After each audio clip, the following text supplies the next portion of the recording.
Welcome everyone to Vested Interest. This is Shane, and this is our weekly portfolio update. We will cover the $1,560 and some change we added to the portfolio this week. We'll also cover any dividends we received, any options we might have run. All that will be covered on this video. We do that every Sunday morning. I like to show my entire portfolio at the end. I think it's important for some of you out there who may be new investors, some of you out there who may be on the fence about investing and haven't started yet, to see a real portfolio built out over time. But before we get into the video, I would like to take a moment to thank everyone who's taken the time to watch, comment, and like the videos, and a special thank you to those who subscribe to the channel. I really do appreciate it. For those of you who may be stopping by for the first time, on this channel, we focus on dividend growth investing. It's not rocket science. In my opinion, the best way to do anything, keep it as simple as possible. So it really boils down to consistently investing, buying dividend growth stocks and growing companies with positive cash flow that covers the dividend, and companies with a high return on their invested capital. I utilize both a dollar cost average approach, consistently investing into the portfolio on a weekly basis. I also do larger purchases if I have some extra cash from a bonus or a side job, something along those lines. It is free to see what I'm doing in the portfolio. I'll cover all my investments. I do not have a paid Patreon account. I don't have any other sites I'm trying to send you to. I'm not trying to get you to sign up for any newsletters or anything else. Everything is free, out in the open, and I don't ever intend to have any of those things either. Well, maybe on the channel I have something where you could buy some merchandise in the future. That may be something I do if it's something that you all are interested in. And if I did a Patreon account, I don't think I'd make it paid. I'd just open it up for you guys to use and talk to each other. I think that's what they're used for. But if you would like to help out the channel, if you could do me a big favor, hit that thumbs up button down below if you find any value in the content. Make sure you are subscribed to the channel. Join us on this journey to financial freedom. Join the Vested Interest community. Click that notification bell so you're notified whenever we put out any new content, along with the portfolio updates every Sunday. I also do a stock pick of the day series Monday through Thursday whenever the market's open. I also do a couple other video series that are monthly.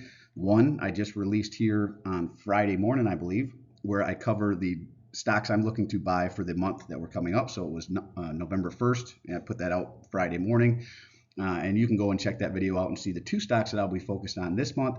And then I also do a wrap-up video that'll actually probably come out next Friday, where I look back at the month. We cover all of the options and dividends for that month, do a quick recap as we move on to the next month. So again, doing all that really helps out the channel. Hit that thumbs up. Make sure you're subscribed. Click the notification bell. One other thing, the channel recently has met a couple metrics, one being watch time, the other being over 1,000 subscribers. So again, really appreciate all of you out there who've taken the time to subscribe to the channel. It really does help grow the channel. You guys are awesome. The channel continues to grow because of people like you, and because of you all out there watching the video and subscribing. Now we do have the earn button down below. It's a way to donate. If you guys wanted to help the channel out, you can click on that. I think there's a $2, $5, $10, maybe even a $20 tier if you wanted to donate to the channel. Everything that is donated will go right back into the portfolio.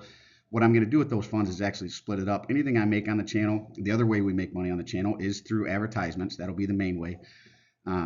So if you watch advertisement on the video, there is some money that comes back to the channel after taxes and all that. And what I'm going to do with those funds is I'm going to split it up between my portfolio and my daughter's two custodial accounts. So we're going to split it right down the middle, 50-50. Anything the channel makes, it will go into my portfolio and their custodial accounts, as well as helping to build out the channel. I might maybe even build out a studio so that I'm not doing these in my garage anymore, which is where I record these videos. In the winter, it gets a little cold. I do have a little heater. I just started kicking on it, starting to get down into the 30s and 40s. So I'll use it for that as well. No pressure there, guys. Again, if you can't donate anything to the channel, that's all right. Just do the other things. Click that thumbs up, hit the subscribe, hit the notification bell. And enough of that. Let's get into the channel here, or into the video here. Starting off with options, we didn't have any options. Now, we put out several options this week, but the market has been pretty turbulent, to say the least. Really screaming one week, and then this week seems to be a big pullback. A lot of the ones that I tried to do options on, NextEra Energy, BABA, several others have had big pullbacks, so I was going in the opposite direction, trying to get a little bit more on the back end. You know, if it hit 117, for example, BABA, I was willing to sell it, but it pulled back into the 90s, so that one didn't go through. NextEra Energy was another one. I was willing to mid 80s into the 90s, right in there. I tried to throw a couple of those out. Neither one of those hit. It really pulled back into the 70s. A couple other ones that I had on there Johnson & Johnson, that one didn't hit. Several anyway. We throw out usually 4 or 5 a week, and hopefully we get 1 or 2. Some weeks we do really good and get 3, but this week was not one of them, so no options to really discuss. But we did very well on dividends. We received all our dividends on November 1st, $502.10 total in dividends, and it was broken up between 3 different companies. Verizon Communications, ticker VZ, paid us $240.80. And for every position in the portfolio, we do have the drip set. I can actually only do it on my entire portfolio. It's either on or it's off. I wish they would let me do individual positions, but they don't. Maybe that'll be a feature in the future. But for now, for the entire portfolio, every position in the portfolio, we have the drip set. So when a company pays out, in this case Verizon, the funds that they pay out go right back in and buy more shares of that same company. So the $240.80 bought 5.73617 more shares, and Verizon is out of the communications sector. We received dividends from CVS Health Corporation. They paid us $152.47, ticker CVS, and those funds went in and bought 2.6775 more shares of CVS. And AT&T, ticker T, also out of the communications sector, and CVS is out of the healthcare sector, if I didn't mention that. And AT&T out of the communications sector paid us $108.83. The 108 and some change went right back in and picked up 4.83908 more shares of AT&T. These new shares added an additional $28.03 in passive income. So what you're seeing here is what is referred to as the dividend snowball effect or compound interest. Either one of those, whenever you hear those terms, that's what's happening here. So I've bought shares of Verizon, CVS, and AT&T. They pay out dividends. Those dividends buy more shares. Those shares add additional passive income. That's the snowball, right? And the hill that snowball is rolling down is time. So the longer I have this going on, the more compound interest will impact the portfolio, the larger it will grow, even if I'm not adding any new capital. Obviously, if I add new capital every week, which I do, that snowball will grow even faster, right? All right, and we picked up the first new shares in the portfolio on October 29th, and we invested $459.47. That $459 went in and bought 6 more shares of Lam Research Corporation, ticker LRCX. This is out of the information technology sector. Those 6 shares added an additional $5.52 in passive income over the next calendar year. And we went back in on the 30th. Now, I did most of my investing early this week. It's hunting season, so I'm doing a bit of hunting. Actually, I went bird hunting on Friday, did some pheasant hunting with some friends of mine. And then Saturday, went and did some deer hunting with another friend of mine. Had a great time, but some of these videos are going to be a little sporadic. That's part of the reason this video is not coming out at 7:30. I'm recording this early Sunday morning, so it'll come out here shortly after 7:30, probably closer to 9:30 or 10.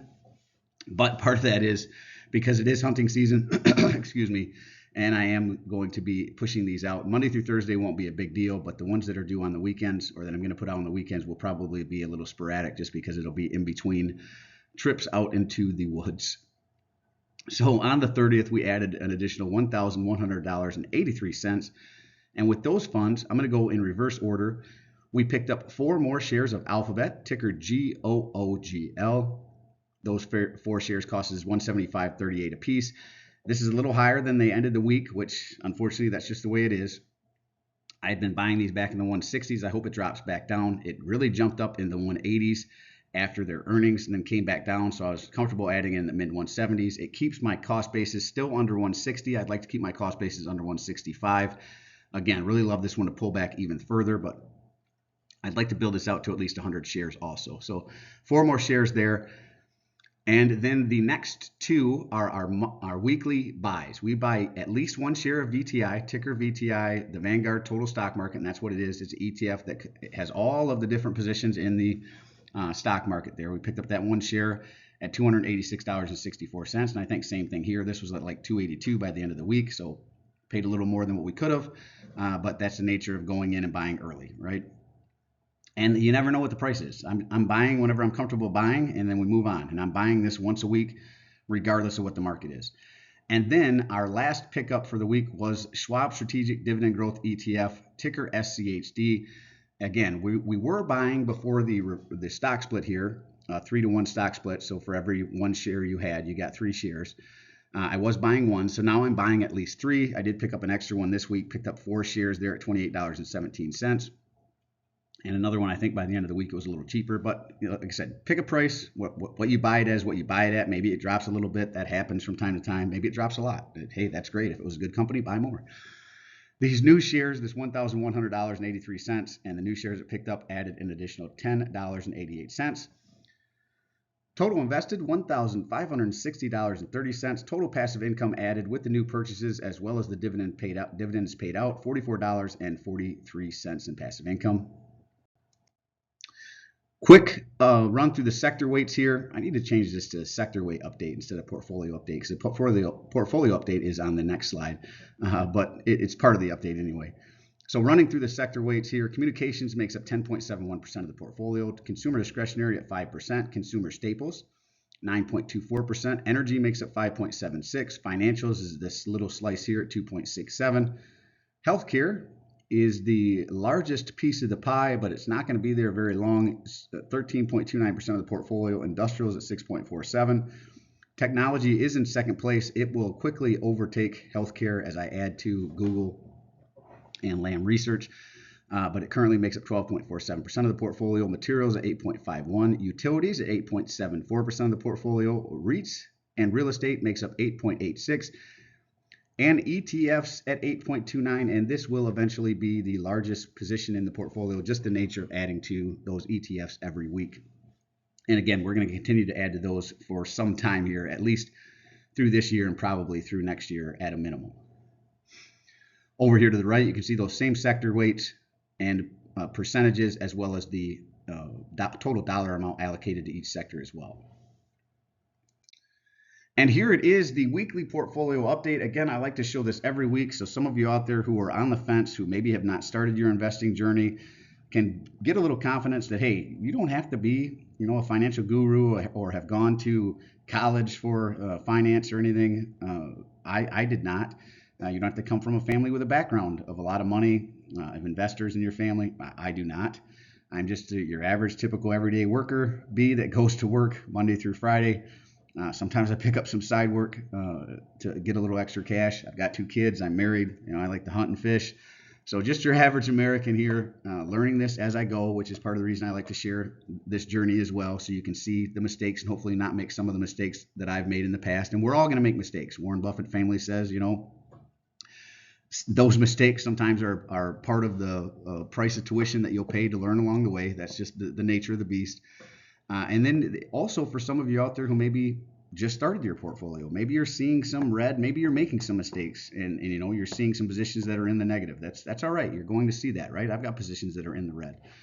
Warren Buffett also famously says if you can't handle a stock dropping by 50%, you shouldn't be in the stock market. And that's okay. If you want to just stick to ETFs, index funds, something like S&P 500 is what Warren Buffett would recommend. There's going to be drops in that too, though. So but the drop should not scare you out of the market, right? Don't run and sell your position just because it drops like CVS by 15% here, right? Or HVT, Haverty Furniture Company, by 19%.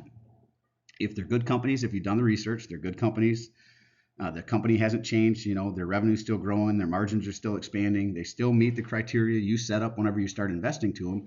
These big drops should be buying opportunities, right? This is whenever you go in and purchase more of the share, bring down your cost basis, increase your future returns, increase your dividend yield whenever they're cheaper, right? And then whenever they rebound, you come out the back end even better. Now, if they're bad companies and you just made a mistake, well, don't be afraid to cut them loose and shift those funds to another company. That's the way you should manage your portfolio. And it's going to happen over time, right? A good company could turn into a bad company 5 years from now, 10 years from now, 15 years from now. You never know. So there is some portfolio management there along the way that you need to do as well, right? You need to be making sure you understand why you bought the position. Does it still meet the criteria you set up when you bought the position? And if not, then it's time to move on to a better opportunity. But here, we'll run through the portfolio update real quick and then wrap this one up since it's getting a little long and it's a Sunday morning. I'm sure you've got other things to do. This is all the positions in the portfolio, the ticker of each company, total shares I own as of the close of business on Friday. And these numbers will all be as of the close of business on Friday. Total shares, current price, market value, so what the market currently says it's worth. Average cost per share, that's my average cost per share. This does include reinvested dividends. My purchase price, so what I have into each position, not only money out of pocket, but it does include reinvested dividends. Total return, whether I'm up or down, you'll see it here. Percent return, again, whether I'm up or down. Green in the darker green means I'm really up, right? Owens Corning, I'm up 69.21%, but then you see other positions, I'm down 19.85%. That's part of having a portfolio. Sometimes positions are going to be up, sometimes positions are going to be down. What sector each position falls in, whether it's a quarterly, monthly, semi-annual payer. And this semi-annual does include, if this was just an annual payer, like BABA started out just paying once a year and then threw out a special dividend. So I keep it in the semi-annual column. Same thing with Valet. Sometimes it pays twice a year. Sometimes it pays 3 or 4 times a year. But I'm going to keep it in the semi-annual column because typically it pays twice a year. Current yield as of the close of business on Friday. My yield on cost, portfolio weighting. So what we saw on the previous slide was each sector weightings. This is each individual position's weighting. And on this, I don't like any one position to be more than 10% of the portfolio, and I don't want any one sector to be more than 20 to 25% of the portfolio.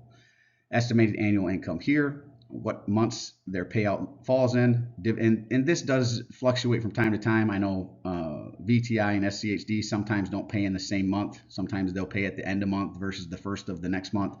And some other positions will do that as well. Sometimes the company will hold the dividend for a couple of days or a week and it falls out of the month it's typically supposed to. That happens. But this is the typical months they pay out.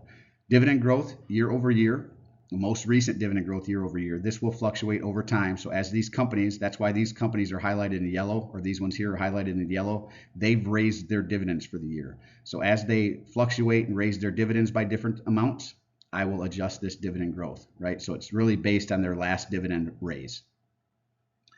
And where a company sits at 15% of a 52-week low. Let's talk through this one for a second. Google, for example, 15% of its 52-week low is $139.67. So this is just a number in the ether. I'd love my cost basis to be under this $139.67. It's not always going to happen, right? I think Google's worth more than $139.67, so I'm willing to pay, I paid $175 or $176 this week, right? Now my cost basis is well over this, so it doesn't mean I'm going to keep it that way for every position, right? But then there's other positions. Let's see, like BABA, for example. Let's go to BABA. My cost basis is $75.49. It's currently under $76.62, right? So I could actually add to BABA, and it might bring my cost basis up right against 15% of a 52-week low. So it gives me a high watermark of where I'd like this cost basis to be at. Obviously, this cost basis will adjust over time as well. So it doesn't mean that I can't go over this. It's just a number that I like to look at and say, can I keep my average cost per share under where it sits at 15% of a 52-week low? That's what I try to do. It doesn't always happen that way, but it gives me a metric to look at. All right, total shares, 6,160.688 shares. Market value of the portfolio is $309,460.41. I have $283,521.41 into the portfolio. Again, this does include reinvested dividends. Total return, $25,939.01, up 9.15%. This is not what I'm really focused on. Obviously, it's nice to see that my portfolio is in the green, right? It's not that I'm like, oh, I hate that. But I don't mind when positions are in the red, right? I don't mind. If you've been watching this channel for a while, you've seen this in the negative. And I say the same thing. I don't focus on this, right? If I was up 100%, I wouldn't focus on this. This is not what I'm focused on. Current dividend yield, 3.88%. My yield on cost, 4.244%. And this is what I'm focused on. That's why it is circled in red. The dividends paid out from all the positions in the portfolio, estimated annual dividend income right here, and it keeps going up weekly, monthly, quarterly, yearly as I add new capital, as the positions in the portfolio pay out dividends, as those dividends get reinvested. And currently, finally, we are over the $12,000 mark. Over $1,000 a month in dividends is what we are receiving now. And it is currently $12,031.49. So it's been a long run. You've seen me readjust the portfolio over the last couple months. Had I kept it exactly the same and not moved out of a couple different positions, we probably would have hit this a couple months. But I think the new positions I added, specifically Google and LRCX, and removing Bank of America out of the portfolio. I think overall those are positive moves in the right direction for the portfolio, even though it took us a little longer to get to our goal here of $1,000 a month in dividends. And dividend growth currently of the overall portfolio at 6.24%. Again, this will adjust as the dividends adjust as well. All right, there it is. New record in the portfolio over the $1,000 a month mark, finally over 12,000. How is your portfolio doing? What is your current payout per year or quarter or whatever you'd like to share? Drop in the comment section down below. What did you add to your portfolio, if anything, this week? Did you receive any dividends? Were you any options? Would love to hear from you in the comment section down below. Well, as always, appreciate you stopping by. If you haven't done so already, don't forget to show me some love. Hit that thumbs up, ring the notification bell. Most importantly, subscribe to the channel. Hit that subscribe button. Join us on this journey to financial freedom. Join the vested interest community. And drop a comment down below. Let me know what you think of the video. Let me know what you think of the portfolio, of the positions I added this week. I do personally read and respond to the comments. I'm always interested to read your questions, opinions, or suggestions for future topics. I do take suggestions from viewers and subscribers for the Stock Pick of the Day series, so drop it in the comment section down below. And this is Shane signing off, wishing peace and prosperity to you and yours. And remember, financial security comes to those who take a vested interest. Hey, thanks for stopping by. Thanks for tuning in. I hope you have a great weekend, and we will see you in the next one. I'm not a financial advisor. Nothing in this presentation should be considered financial advice. I am only sharing my opinion and investing in educational and entertainment purposes. Investing involves risk. You can lose money. You should never invest any amount you're not comfortable losing. Always do your own research. Invest based on your situation, circumstances, and select criteria, or seek the advice and counsel of a certified financial advisor.